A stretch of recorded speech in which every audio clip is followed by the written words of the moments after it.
is an award-winning architect holding a master's degree in architecture with specialization in urban design from the School of Planning and Architecture, New Delhi. As a student of architecture, he traveled widely, photographically documenting landscapes and architectural heritage. His keen interest in the symbiotic relationship of nature and culture had made him work in the field of ecology and heritage. His urban design thesis, Ecological Aspects of Urban Design, was the first of its kind and had won the Best Thesis Award. As he began his career with his wife Chitra, partner and landscape architect, their work concentrated in the fields of environment and heritage. Their work in the field of ecological restoration, biodiversity conservation, zoological park design, urban conservation, eco-resorts, eco-community living projects, etc., in different parts of southern India have given them opportunities to work with internationally renowned ecologists, conservationists, and nature park designers. Biley Menon is currently the National Vice President of the Institute of Urban Designers, India. He is also an adjunct professor at Department of Architecture, CET, Kerala Technological University. We welcome you, sir. Today, he will be presenting on designing restorative landscapes, Adyar Ecological Restoration Park. Yeah. First of all, let me congratulate BNCA Pune for this fantastic initiative, this very relevant subject which they have taken up for this seminar. I think it is highly relevant from the context of the global warming and the climate change that we are all facing. And everyone is talking about the issues, but not many of them are thinking about the solutions. And landscape ecological restoration is probably one of the most important subjects that one has to think about when they think about ecological restoration. So today I'm going to share with you a very unique project that we have worked on in the field of ecological restoration. And this is a project that I'm going to showcase is the Urban Ecological Restoration Project that we have been working on over a decade at the Adyar Estuary in Chennai. This is an environmentally significant project that can become a model for urban ecological restoration, combining expertise of ecological planning, urban design, and landscape architecture, or and various other disciplines that had to come together for such a very complex project. Government of Tamil Nadu, under the leadership of then Chief Minister Mr. Karunanidhi, initiated the project to restore 58 acres of Adyar Creek, which had been lying as a garbage and building debris dump yard. Adyar Estuary and Creek consists of 350 acres of estuarine area in the Adyar River seamouth. You must be aware that Adyar River is one of the prominent rivers in Chennai, and it has been highly polluted for several decades, and Chennai government has been doing a lot of work in the restoration aspects of this river. This was the first project that actually initiated, that kickstarted the Adyar River Restoration Project, and it started with the restoration of the Adyar Creek, which is at the far end of the estuary. So if you look at the area that is marked in the red color with an outline, that is the area, that is the site area that we had to work with. But the main river actually flows out like this, and there is a creek that encircles a landmass called Cubble Island, and the site is actually at the far end. So just to give you the context, it is it has been in an area. If you look at the entire estuarine area, this is about 350 acres of land, and this particular patch was in a highly polluted, highly kind of neglected stage. So moreover, several city level drains were draining into the seamouth through this patch of land, which not only brought storm water but also sewage and solid waste. It was an area in total neglect, and residents did not hesitate to treat it as a solid waste dumping site. The water pH was acidic. Chemical contamination was very high, indicating poor and degraded ecosystems. To handle such a complex project, it was important to have teamwork. The project team was led by Mr. Josh Brooks, a renowned eco-restoration specialist from Pichandikulam Forest in Auroville, and his partner in Pichandikulam, Mr. Eric Ramanujam, who is a faunistics specialist in both freshwater and brackish water ecosystems. Pichandikulam forest consultants have a lot of experience in doing ecological restoration in the Coromandel coast. So our firm also partnered with Pichandikulam forest consultants as ecological planners, urban designers, and landscape architects. So myself and my partners, Michael Little and Chitra Biley, both of them are landscape architects. We had experience in ecological site analysis, urban design studies, ecological urban restructuring, and ecological landscape design. Scientist Dirk Walter, originally from Germany, of the Environmental Sciences Department of Anna University, led the team of water management consultants. They maintained a much needed laboratory throughout the project period for monitoring water quality and assessing improvements. Many other architects, planners, soil scientists, geologists, hydrologists were also part of the team. I'm not mentioning all of them. At different stages of the project, they came in, they gave their input, and then it moved on. First task was to study the history and geomorphological evolution of Adyar River and Estuary. Its seasonal behavior, cyclical changes, and impact of urbanization had to be studied. Various ecosystems of the Coromandel coast were visited by the team for detailed case studies. Now, this is an important aspect which many people miss out, because we think that, we are already experts. Why do we need to further do case studies? But one has to understand that the behavior of ecosystems in different parts of the country, different parts of within Western Ghats or Coromandel coast or Eastern Ghats or any of the ecosystem regions that you take, within that there are differences between stretches. So it is important to do case studies. The estuaries of Pichavaram, Pulicat, Kaliveli, Point Kalimia, etc. were studied to understand the flora and fauna of the freshwater and brackish water ecosystems of the coast. Their geomorphological formation, their cyclical behavior were also studied. But because the project is set in an urban area, it was important to do urban design studies that were conducted in the 360 acres of estuary. Land use, settlement pattern, activity patterns, etc. were studied to understand the impact of urbanization on the estuary. Edge conditions were studied in detail to map every sewage flowing inlets, vulnerable edges, encroachments, and so on. Various infrastructure proposals in the area by different government agencies were also to be studied, because many of them were not very ecologically sensitive proposals.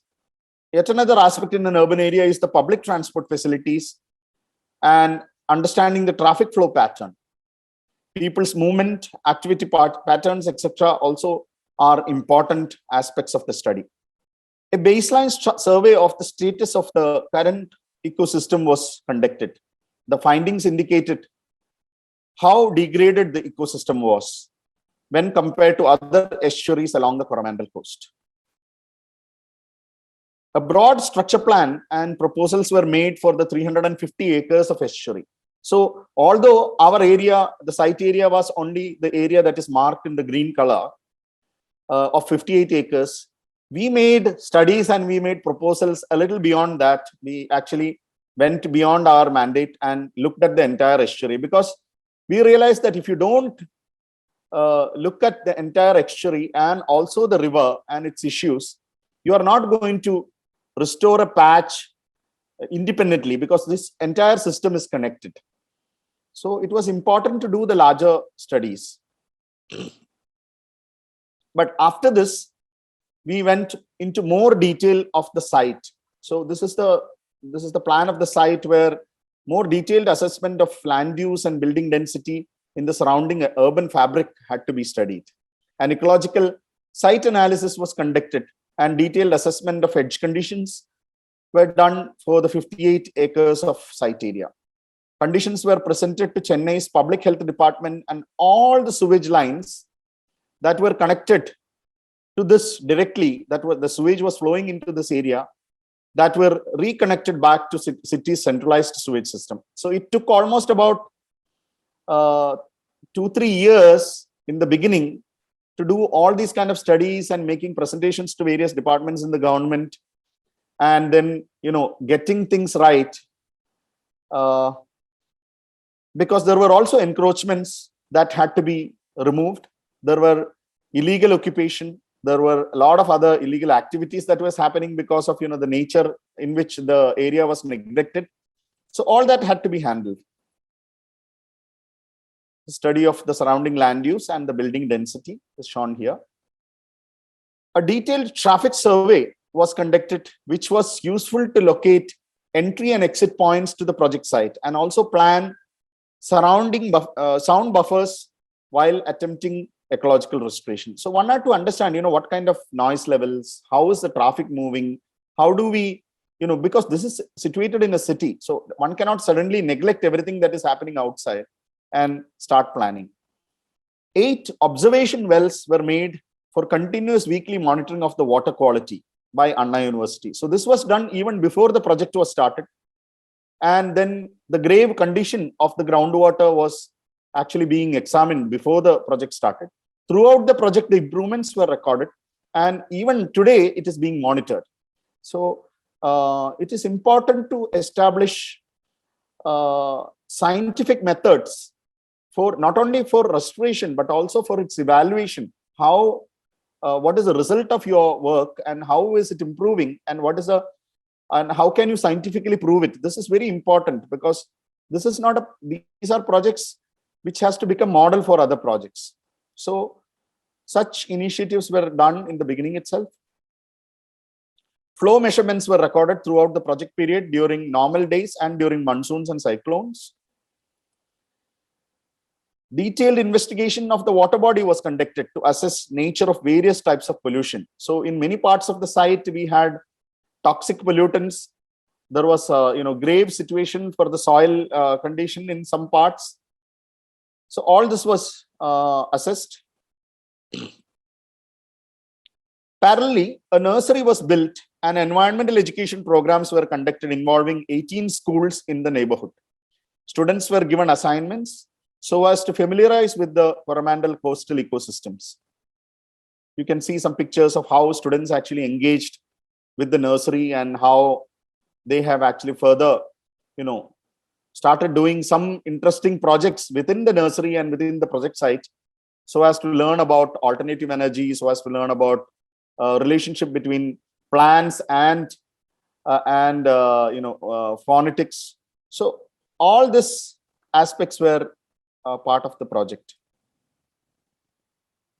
Various environmental education outreach programs were conducted near the other estuaries in the coast to involve children in collection of seeds and plants. This was yet another interesting project, because these outreach programs involved people from the other regions, other estuarine regions, and plants were collected from those regions, plant seedlings. Parallelly, the design and planning work had to be moved forward. So initiated a preparation of ecological restoration plan for 58 acres. The concept design had to consider city level stormwater drains, tidal variation in the brackish water ecosystem, the pollution in the brackish water from the river side, managing huge amount of debris, rubbish, and organic waste. The concept designs went through several consultations and various stages. At each stage, important brainstorming charrettes were done for helping in assessing the plan from various dimensions and improve on them in the next stage. And finally, a detailed technical plan for the ecological restoration was developed. The entire park was divided into a combination of freshwater and brackish water ecosystem. The plan involved solutions for total water management during storms, during tides, spring tides, floods, and drought situations. So, one can understand how dynamic is a coastal ecosystem. And when there is a spring tide, the water actually comes in even into the freshwater areas. But we studied the water levels so carefully and then designed devices for subtle water balance mechanisms using landforms, and created replicated the coastal ecosystem in an engineered manner. Large earthen berms were proposed along the periphery of the park. As you can see, the sides are bulged up and the middle portion is sort of coming down. So such earthen berms helped us to bury all the debris and rubbish below them, because we had toxic waste, we had a lot of construction debris and garbage and things like that. There is no way that we can put it in another place. While restoring one area, you cannot pollute another area. So the idea that we worked with was creating these earthen berms 10 feet below. We actually buried all these rubbish under that, but made sure that there is good soil on the top layers. And amazingly, the landscape adapted very well and established on top of it. You will see that in the pictures. And restoration of plants and bringing back terrestrial and aquatic and avian fauna was the challenge. Topographic alterations ensured careful creation of water bodies, hydrodynamics, incorporating freshwater bodies, stormwater inlets, and brackish water ingress from Adyar Estuary, designing this confluence of ecosystems, which can be called edge ecosystems. All of them were at their edge, and is the most important aspect of urban ecological restoration, because this is all set in a highly urbanized context. Although a major part of the project was restoration zones, park being located in the middle of the city gave an opportunity to involve citizens, women's groups, school children, etc. in the process of restoration. So in the arrival zone, education zone, alternative energy zone, ecological livelihood zone, etc. were created. Every aspect of the park's design showed a deep commitment to environment in use of materials and technology that are eco-friendly, local, and sustainable. Various alternative technologies such as phytorestore, fuginospirals, effective microorganisms were also designed for biofiltration, sedimentation, and segregation of pollutants in the incoming storm water. The entire park used alternative energy from wind, solar, and microhydel plants, thus propagating a model for the city dwellers and school children to watch and learn. All construction materials in the park to be either natural materials or recycled materials. A detailed circulation plan was also made for nature trails, visitor paths, school groups, etc. But also maintenance staff had to access every part of the park. The ecologists had to access different parts of the park for monitoring. Circulation plan and entry timings were all restricted in the numbers, and in order to safeguard the ecological healing and protect the park from overuse as well as abuse. While the eco park is being restored, it was important that the surrounding urban edges also improve ecologically.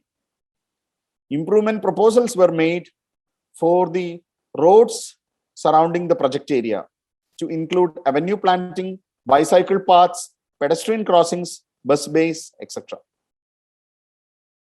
Apart from detailed physical planning, an eco-restoration master plan was also made. Proposals were worked out on introduction of plant life, in detail to slowly help regenerate the terrestrial, aquatic, and avian fauna. Proposals for native tropical dry evergreen forests were made for the freshwater ecosystem restoration. TDEF, that is tropical dry evergreen forest, is defined as the native forest of the Coromandel coastal region. It exists as a thin strip throughout the Coromandel coast, and a detailed study of this was made by the Pichandiculam forest consultants. So this is how important it is to work together with ecologists. As landscape architects and urban designers, we have to work in different dimensions and with the different experts. As a teamwork, only such projects can be done.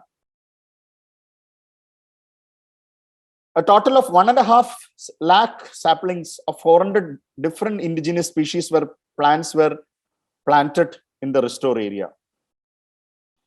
Detailed planting proposals were made for hillocks, ponds, grasslands, reeds, and marshlands, which were all recreated, sculpted literally, because we had to, remove all the debris. We had to rearrange the whole thing. So the entire land was resculpted to recreate an ecosystem. Since the area of the project joins the Adyar Estuary, which is a brackish water ecosystem, 7 different varieties of mangroves and their associates were planted on that part of the site. Subtle water balance mechanisms were designed to keep the freshwater and brackish water ecosystem coexist like in nature and cross over during spring tides and cyclones. A detailed assessment of natural introduction of fauna was also proposed by developing supporting ecosystems. This was seen as the biggest challenge, but surprisingly, when the supporting ecosystem was recreated, faunistic reintroduction happened very naturally. It was a pleasurable learning experience. Parallelly, a public exhibition of all the proposals were put up in the project site, and local residents, stakeholders, student groups, and research associates were invited to give their inputs. Local artists from nearby places were engaged to create ecological information painted on stone slabs. These paintings were then put up in different parts of the project area and also along the boundary walls to create public awareness about the project. The careful contouring of the site started. So after all these efforts, a master plan had to be made. It had to be sanctioned by the High Court, as many people, went to the court saying that, this project has to be, in a certain way. Some people wanted a musical fountain and things like that. Some other people wanted 100% left to nature. No people should enter and all that. So we said, this is an urban area, and here is an opportunity, and this is a restoration. It is a rehabilitation in a way. So it is like your broken arm, which has been rehabilitated. It will never become the original arm, but it will have all the functions restored if it is properly rehabilitated.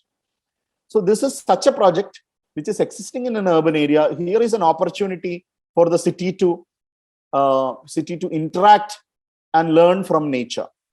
So we said it is important to have it also as an environmental education opportunity, and people should be able to access it, but in a very limited way. And the High Court, of course, agreed to that argument. And here you can see the contouring of the site, burying all the debris and pollutants under the lower layers of the proposed earthen berms that has been started.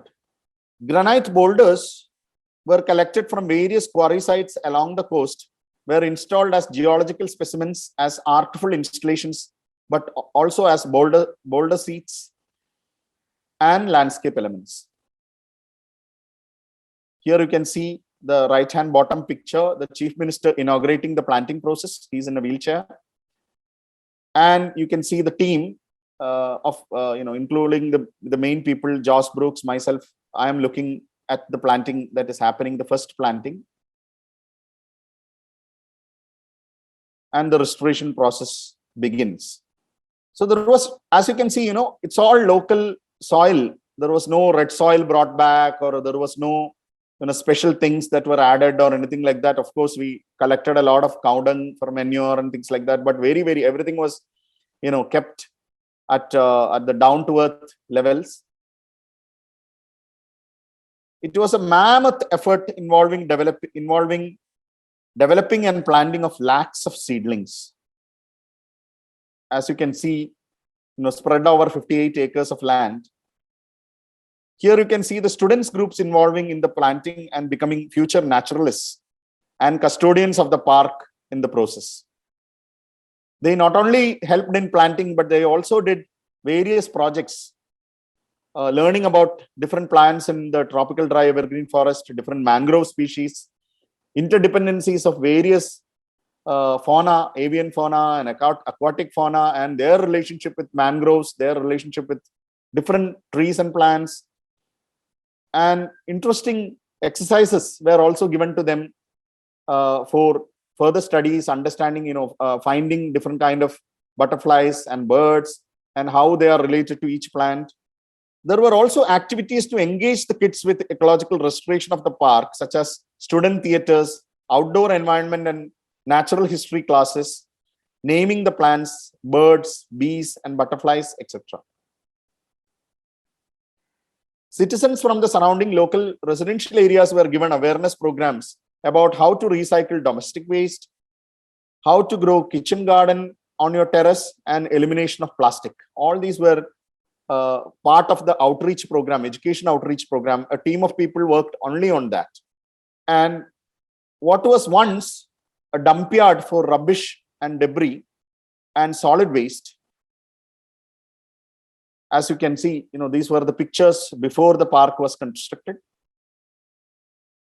where sewage used to flow and soil pH used to be acidic, and there used to be toxic waste in many parts of the site, started restoring itself into a beautiful piece of nature.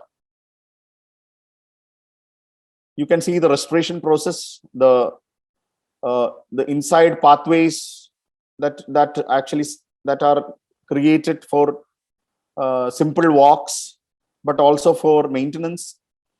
You can also see the stormwater drain, where different sections were constructed involving, simple techniques of bunds and dikes and sluice gates for sedimentation, segregation, and settling ponds, and finally the overflow of which will bring in the much needed fresh quality water, which can become part of the park in the freshwater ecosystem. But during rains, it will further flow over into the brackish water and join the river. So city level stormwater and taking it was important, but also cleaning it before letting it go was also part of the system that was designed. And it created a full-fledged freshwater and brackish water ecosystems.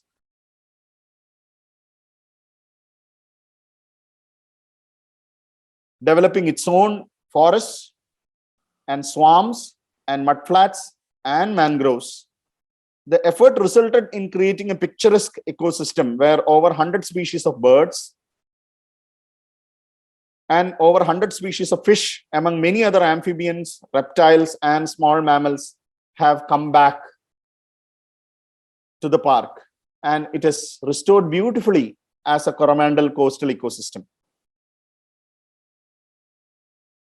Here is the last slide of the presentation, where subtle interventions were added from a landscape perspective, landscape design perspective, where there you can see what you see in the big picture on the left hand side is the entry plaza, where brick and stone paving in a very simple but artful manner has been used to create a aura, to create a sense of entry. And then further you walk into the park. But boulders, large natural boulders were also used as stone seat walls. You can see on the right hand side photograph, overlooking the freshwater ecosystem, where one can sit and watch the birds, sit and watch the sunset. You can see the urbanization happening in the background, coexisting with the nature, with the piece of nature that has been restored.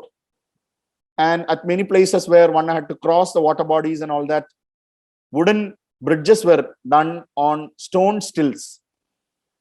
So that at every aspect of the project, there was a deep commitment to environment that was reflected in this project. The project currently, it enjoys the status of a case study model, which many other projects can emulate.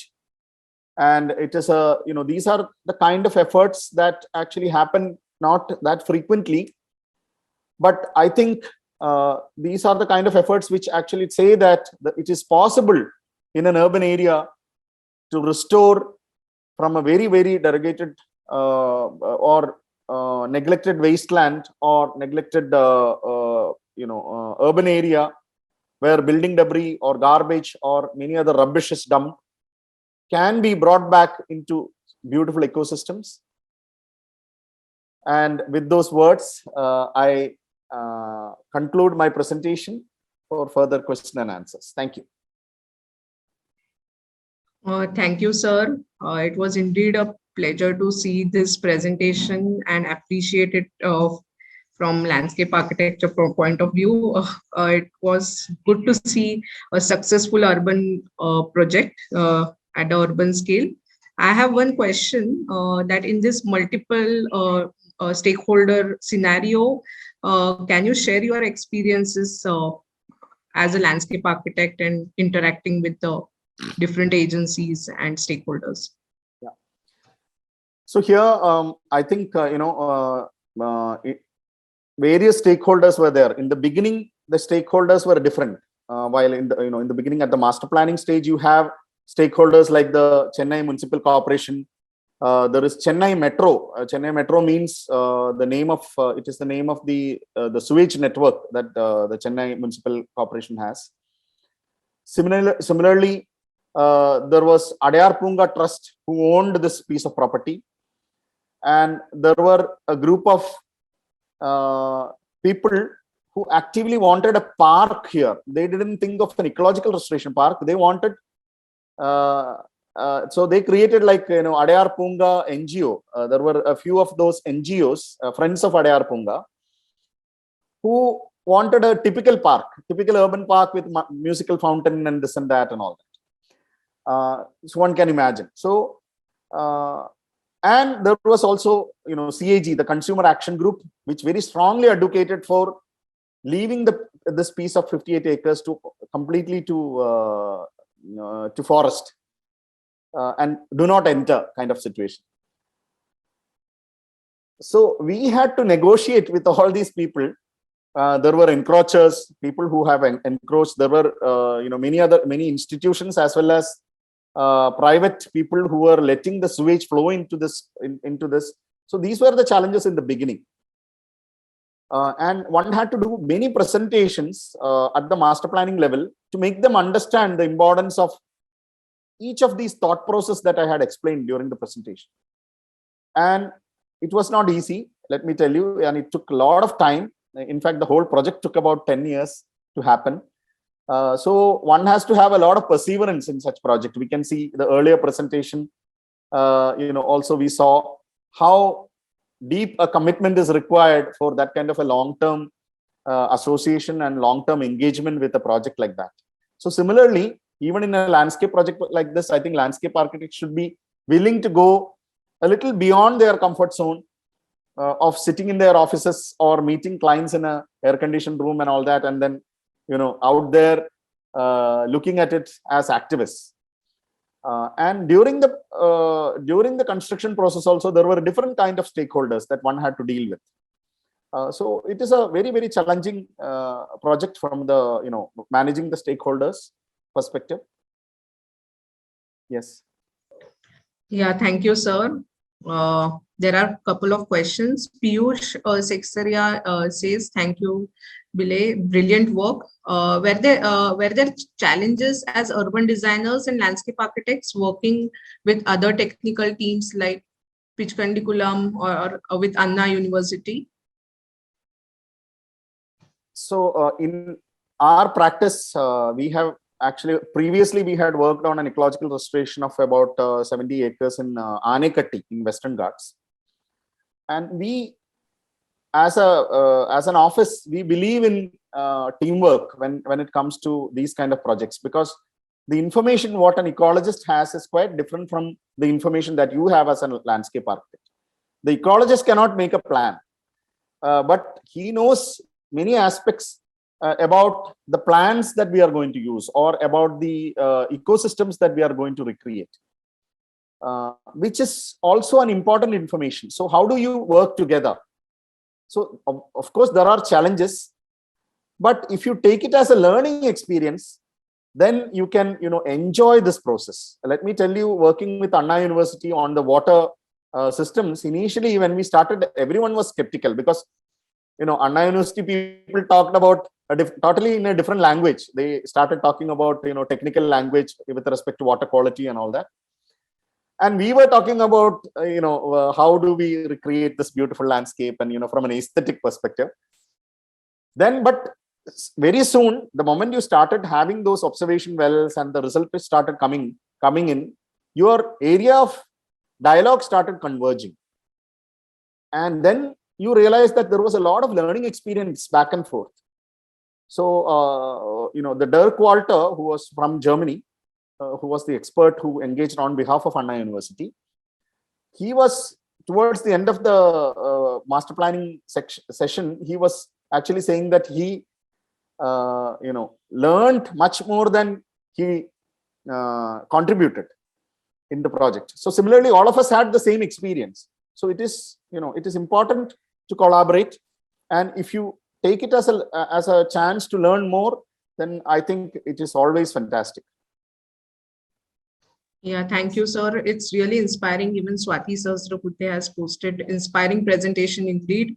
Manjiri Mahajan says she has a couple of questions. Firstly, time period of the project from the concept stage to execution stage, and who funded this project, and who gave the various approvals needed for the project. Yeah, so the project was initiated by Chennai Corporation, but the project happened also because of a strong political will. Karunanidhi, as a chief minister, was behind this project. He wanted this project to happen. So that made sure that there were not many obstacles from the government side. So government officers were also under pressure from Karunanidhi to make things happen. But having said that, the project also had to be operationalized through the various agencies. For example, in our case, there was TNUDF, Tamil Nadu Urban Development Fund, through whom the project was channelized. So they were the funding agency. Now, like you are listening with all the other stakeholders, you have to also do a lot of convincing with TNUDF also, because in TNUDF there are IAS officers, and then there are people who manage funds. They don't understand the kind of ecological language that we are talking about. All the time they were asking what is the benefit, and how do we recover this money, and what will be the entry fee, those kind of things. So one can understand that it's not easy to convince them. Then we actually made an exercise where we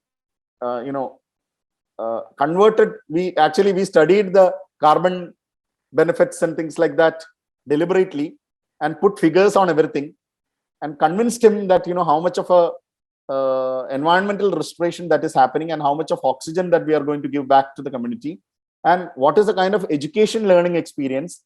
And then we put figures on all of them, and then we said that this is the indirect benefit that the society and the environment is going to have, which is much more than it is not even tangible thing that you can calculate in numbers, but that is the level of benefit that this is going to produce.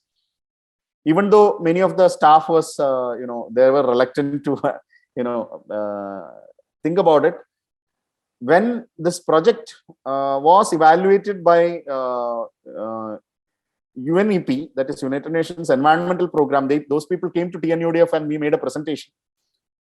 They immediately understood, because they have been doing similar kind of exercises in in education, environmental education, as well as in restoration projects and various different parts of the world. And they immediately told TNUDF that this is a very important project, and these are the kind of projects that you should do. Then they understood the importance, and then from there it was a very smooth sail. But obviously there are challenges, and there are challenges in monitoring also. After construction. So the construction period initially about 3 to 4 years were master planning, and about 2.5 years were the actual 2 to 2.5 years were the actual construction, and then about 7-8 years for its restoration to happen. So that was the monitoring and maintenance period. Even now it is being monitored and maintained. Yeah, so, thank you. Yeah, somebody has asked, are there any ongoing post-monitoring effort? Yes, Adyar Poonga Trust is actually now functioning inside the campus, and all these observation wells and all the fauna and flora performance is being monitored regularly. And there are people who are doing research work also with them. Yeah, Anand Datar sir is asking whether have you calculated the energy and carbon footprint of the construction phase of the project? We had done some calculations, as I told you, to convince TNUDF, but our primary area of focus was not that, so we didn't delve deep into it. Yes. Okay, Shishir sir is asking how advisable and prudent it was to hide or dump hazardous waste below the berms, this being a model project. Yeah. So the problem with the waste is actually mixed with the soil. Whatever it was polluted soil, and it was not something that can be burnt. So there were some things that can be burnt, but even those things, when you burn also, there is another kind of pollution that happens. So all this building debris, of course, that is one type of waste, which is it's not advisable at all to bury like construction waste like concrete slabs and steel members and all these things under the ground. But if you take it to another place, it will become pollution there. So we felt that that's not going to be possible. But some huge amount of construction debris in the form of brickbats and in the form of concrete blocks were taken away by the state highway authority, because they said they need it for the soling of the highway. So that way a huge amount was taken away. But toxic waste and other things, you cannot really toxic parts of the site, we were not able to give it to anybody. It's impossible. So then those things were buried under the soil. The best way to restore is also by the earth itself, like our bodies or any plant matter or animal matter, eventually they go back to the soil and they will become part of the soil. And this was not something that was like plastic or something which will not digest. So of course that was one decision that was consciously taken. Okay, and for this, were there any are there any studies on the impacts of this major, whether these so what we did is there were some stretches of this where there was a little toxicity in the soil and all that. Those were deliberately put in the middle part of the berm, which would not spread. So it was contained by the rest of the berm and the soil, and we made sure that it is also not at the level of the groundwater, right above the groundwater. So it will not directly get mixed with already it was mixed with the groundwater in any case, but we made sure that when we reused it, it was not at the level of the groundwater, so that it doesn't get mixed with the groundwater. The water table was very high already, because it's being a coastal area. Just about a couple of meters, you will have the water table. Okay, I think few of the questions from Anita Pereira and Kumareshwari are being answered. They both belong to Chennai, so they have they are familiar with this project and very dear to Chennai, I think. But Anita wants to ask, How is the place maintained now, and if there are there any involvement of the community in the maintenance?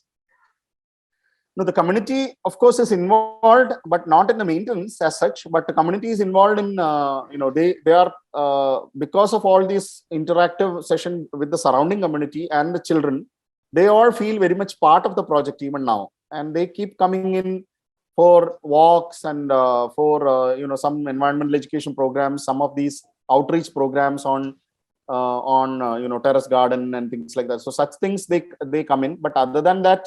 What has also happened is the access is restricted for regular people. You have to do a booking through the web portal for entry. Otherwise, you will have to register with the Adyar Poonga Trust for entry. But the local people, of course, they are very much involved. Okay.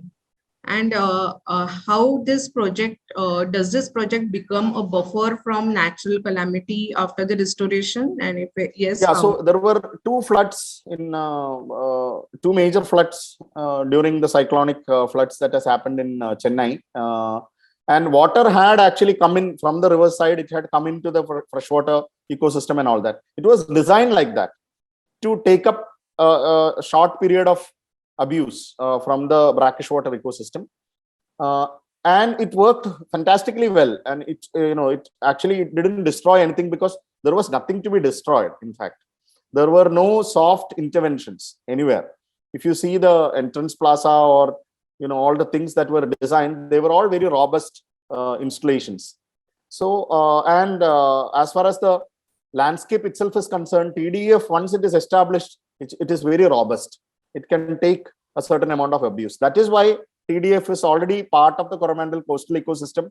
And you can see the two sand dunes along the coast. If you study, the first sand dune is about 200 meters from the high tide level, and the second sand dune is at about another 300 meters. And these sand dunes were the reference points for creating CRZ regulations. If you look at CRZ regulations, it talks about this 500 meters of restriction along the coast, along the sea.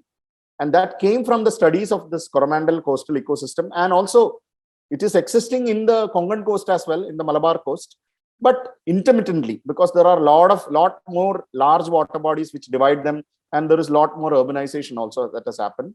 Whereas in the Coromandel ecosystem, you can very clearly, even now, you can see these sand dune formations, and also the long linear stretch of TDF, which has survived several rounds of cyclone. And of course, some trees will fall down. There will be some 50 trees fell down during the cyclone, but that is part of any forest or any system that actually goes through a natural calamity. Okay, thank you, sir, for patient answering all the questions, and it was really inspirational to see the project. Thank you. Thank you.